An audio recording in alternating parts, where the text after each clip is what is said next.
Assalamualaikum warahmatullahi wabarakatuh. Saya Desti Rostiana Ningsi, NPM 197510113. Saya mahasiswi Politeknik Negeri Lampung, jurusan Ekonomi dan Bisnis, program studi D3 Agribisnis. Saya di sini akan menyelesaikan tugas mata kuliah Manajemen Pemasaran. Elemen strategi perusahaan dibagi menjadi 3, yaitu segmentasi, targeting, dan positioning, atau yang bisa kita singkat dengan STP. A. Segmentasi. Segmentasi merupakan proses membagi pasar menjadi segmen-segmen yang lebih kecil berdasarkan karakteristik serupa dari perilaku pelanggan, dan kemudian menentukan segmen-segmen mana yang mau kita layani. Jenis-jenis segmentasi. Segmentasi dibagi menjadi 4, yaitu 1. Segmentasi perilaku, 2. Segmentasi psikografis, 3. Segmentasi demografis, dan 4. Segmentasi geografis. 1. Segmentasi perilaku. Segmentasi perilaku adalah pengelompokan konsumen dengan ditinjau dari perilakunya terhadap produk yang ditawarkan. 2. Segmentasi psikografis. Segmentasi psikografis adalah pengelompokan konsumen atas dasar ketertarikan atau kesukaan mereka pada produk tertentu. 3. Segmentasi demografis. Segmentasi demografis adalah pengelompokan konsumen atas dasar keumuman, seperti usia, gender, pendidikan, dan pendapatan. 4. Segmentasi geografis.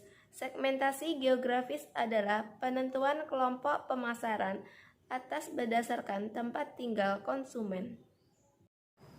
B. Targeting. Targeting merupakan tindakan menilai ketertarikan dan minat dari segmen pasar dan kemudian menentukan segmen mana yang akan dijadikan sebagai target pasar.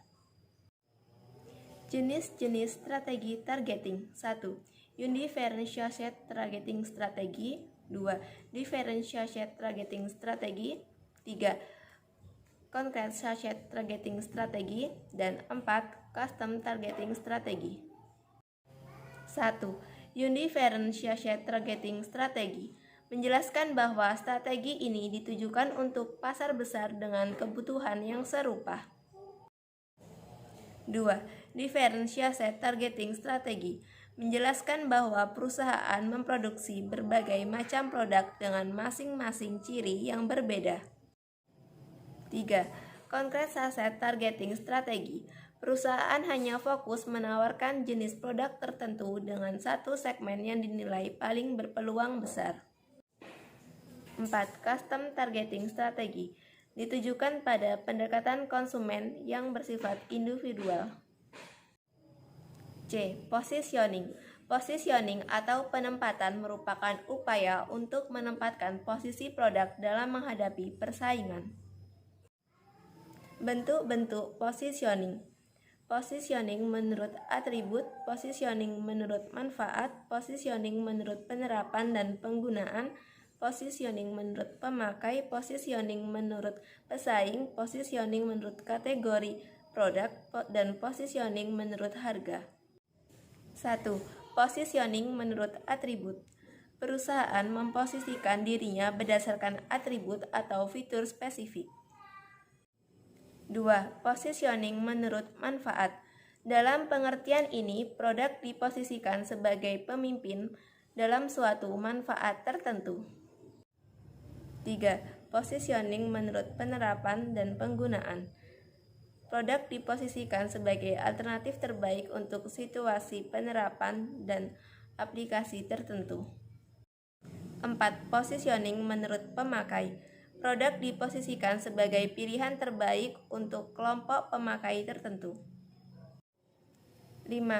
Positioning menurut pesaing. Klaim produk dihubungkan dengan posisi persaingan terhadap pesaing utama. 6. Positioning menurut kategori produk.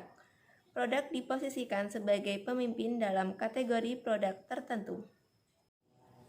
7. Positioning menurut harga.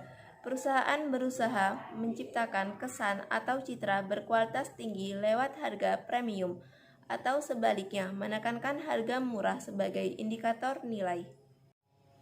Strategi STP pada pemasaran produk berskala multinasional, regional, dan lokal. A. Produk berskala multinasional. Di sini saya mengambil contohnya yaitu produk Indomie.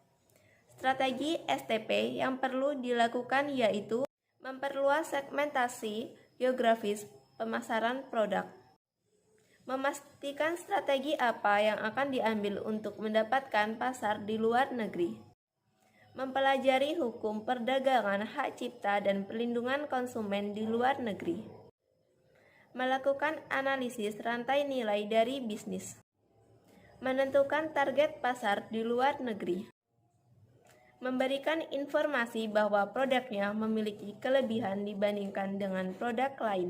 B. Produk berskala regional. Di sini saya mengambil contoh minyak goreng Xenia. Strategi pemasaran STP yang perlu dilakukan yaitu perumusan strategi pemasaran, pemilihan target market, mengidentifikasi peluang segmen pasar, menentukan sasaran yang dituju, menetapkan posisi perusahaan, dan melakukan promosi. C. Produk berskala lokal. Di sini saya mengambil contoh produk sale pisang. Strategi pemasaran STP yang perlu dilakukan yaitu 1. Mengelompokkan pengguna produk. 2. Melakukan survei targeting. 3. Menempatkan posisi produk. 4. Memberikan merek atau nama produk. Dan 5. Mendesain kemasan. Demikian video dari saya. Apabila ada kesalahan saya mohon maaf. Saya akhiri. Wassalamualaikum warahmatullahi wabarakatuh.